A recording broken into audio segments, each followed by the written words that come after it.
Dirgahayu Rahayu Wilujeng Jati. Dari dasar unsur alam, kita mengenal unsur alam itu ada tanah, air, api, udara, kehidupan, waktu atau kesadaran, dan ruang. Terus saya kategorikan, ini hanya pendapat ya, disclaimer, ini hanya pendapat. Saya menemukan itu karena saya juga punya dasar cerita. Tiba-tiba waktu saya main ke rumah teman saya memikirkan hakikat agama-agama. Akhirnya saya mulai menemukan jawabannya. Ini jangan baper, disclaimer, ini hanya pendapat. Nanti kalau tidak setuju, tolong diskusikan di kolom komentar ya. Menurut dari 7 unsur alam itu tadi, agama juga ternyata yang saya temui punya 7 yang mirip unsur alam juga. Islam itu adalah agama bumi karena umat Islam ditekankan untuk beribadah sesuai kemanusiaannya, kadar kemanusiaannya. Maka dari itu Nabi di umat Islam tidak memiliki mukjizat yang benar-benar ajaib seperti nabi-nabi sebelumnya. Beliau benar-benar manusia seutuhnya. Mungkin itu ajaran tanah ya. Terus kita naik ke ajaran air, itu mungkin Kristen. Air itu mewakili unsur seksualitas kita atau birahi kita. Maka dari itu nabi dari umat Kristen atau Isos atau Yesus atau Isa alaihissalam atau Yesus yang dipertuhankan oleh umat Kristen pada umumnya, beliau tidak menikah. Kita naikkan lagi ke unsur alam yang disebut api, Yahudi. Kenapa begitu cocok? Karena yang saya tahu, yang pernah saya baca, ajaran Yahudi itu ditekankan untuk menekan ego yang sekeras-kerasnya, yang sehebat-hebatnya. Kita tahu sendiri kan, api ini begitu mudah membakar apapun.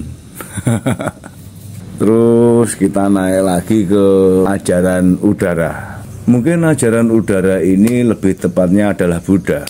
Karena yang saya tahu dan saya pelajari, ajaran-ajaran Buddha ini lebih mengedepankan seperti unsur udara juga, bersikap lembut terhadap apapun dan siapapun. Ya, udara itu sangat lembut kan.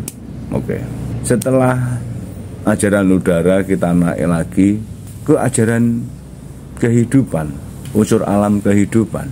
Mungkin lebih tepatnya ini adalah Hindu pemuja Indra atau Hindu Indrayana.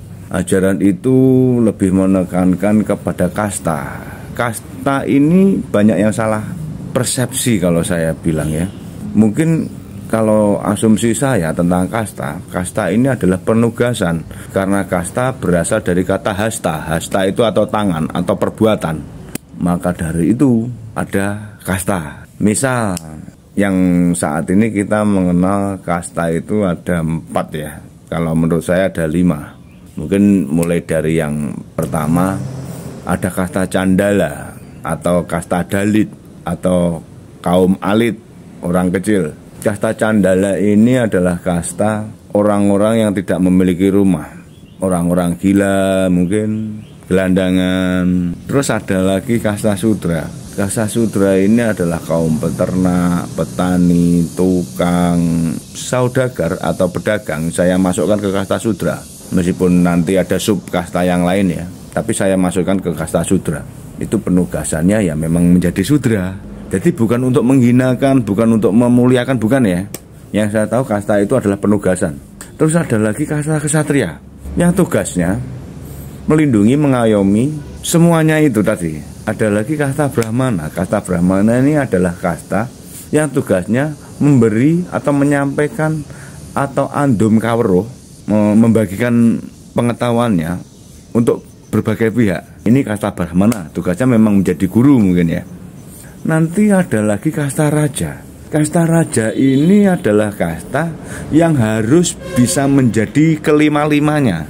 Bisa menjadi candala, bisa menjadi sudra, bisa menjadi kesatria, bisa menjadi brahmana. Ya, jadi raja itu yang paling sulit. tugasnya karena jadi raja, makanya harus bisa menjadi semua itu. Terus setelah unsur kehidupan tadi, kita naikkan ke unsur waktu atau kesadaran. Mungkin lebih enaknya ini saya masukkan ke Hindu Siwayana. Mungkin ini adalah kegolong ajaran waktu, karena Siwa ini tadi salah satu kesaktiannya atau tugasnya adalah melebur, dewa pelebur, dewa penghancur gitu kan. Terus ada lagi ruang. Mungkin ini adalah ajaran-ajaran leluhur kita. Mungkin kita sekarang menyebutnya Kapitayan, Kejawen. Ini dasar saya ini dari kisah seorang pemuda yang bernama Brahma Kumara dari Gunung Bromo yang mengembara. Beliau mengembara bersama murid-muridnya. Dulu Pulau Jawa dikenal sebagai Pulau Samarabumi atau Somorobomo atau Bumi Sambara. Beliau terus mengajarkan perjalanannya ke barat. Beliau cenderung lewat perjalanan darat ya. Beliau menuju Suwarnabumi. Suwarnabumi itu adalah nama asli Pulau Sumatera. Terus beliau sampai ke mungkin sekarang daerah Malaysia, Thailand, atau Cambodia, atau Champa, Chompo.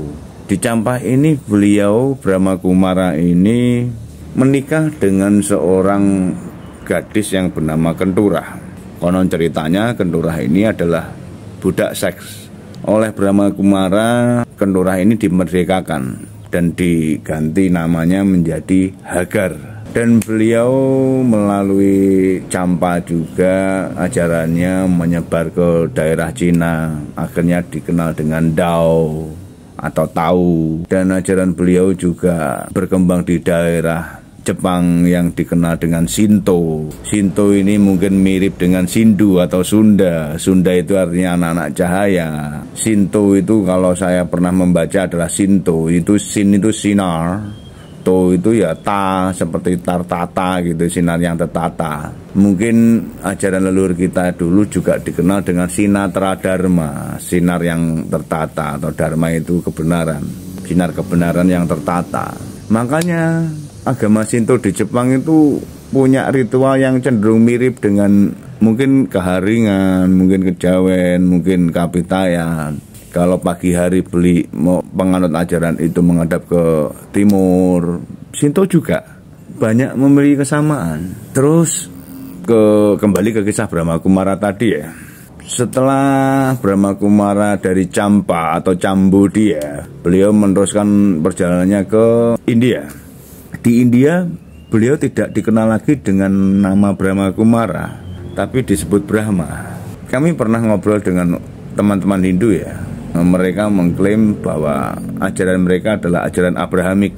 Monggo ini diklarifikasi kalau saya salah. Terus beliau mengadakan perjalanan lagi sampai ke daerah Mlecha. Di daerah Mlecha beliau membangun atau memugar sebuah kuil.